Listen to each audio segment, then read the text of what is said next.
Good to see you. Alright there, Revenants, welcome back to Code Vein. Today we are going to be discussing the Blazing Heretic that you find here in DLC number 1, the Fiery Oblivion.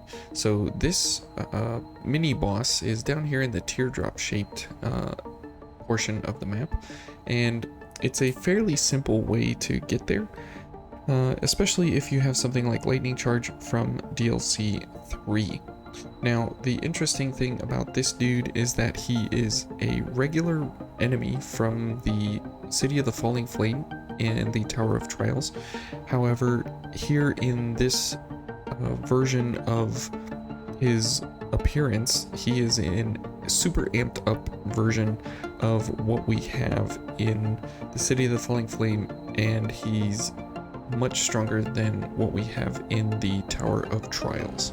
You'll notice from the poison calculation of his health, in the Tower of Trials he has 23,733 HP. This is less than half of the actual HP value. Now, as far as damage resistance goes to this guy, he does all fire damage complete.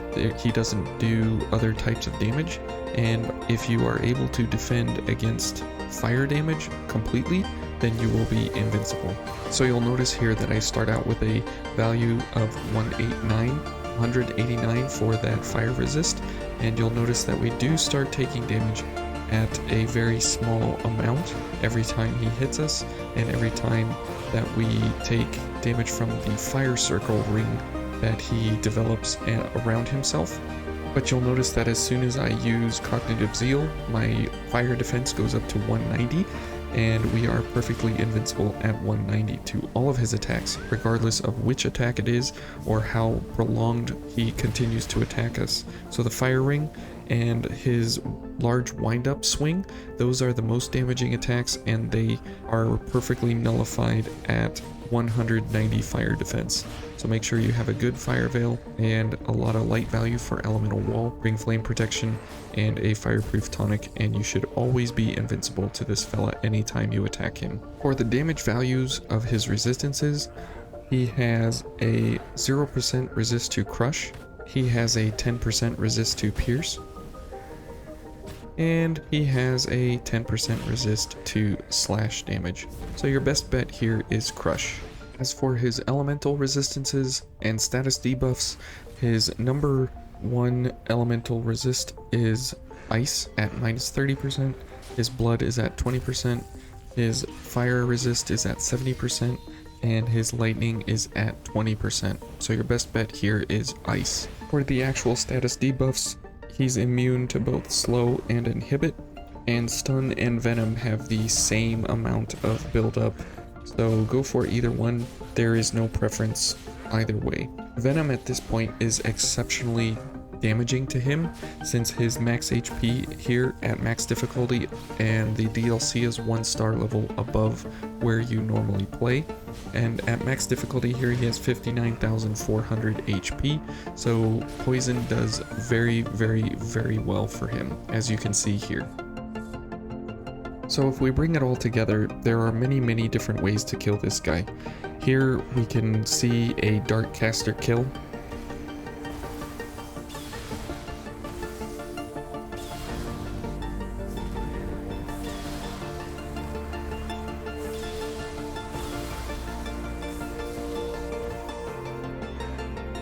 There are many great pipe builds that you can do for this guy, since he is weak to crush and ice at the same time. So this is a wonderful way to hone your pipe skills.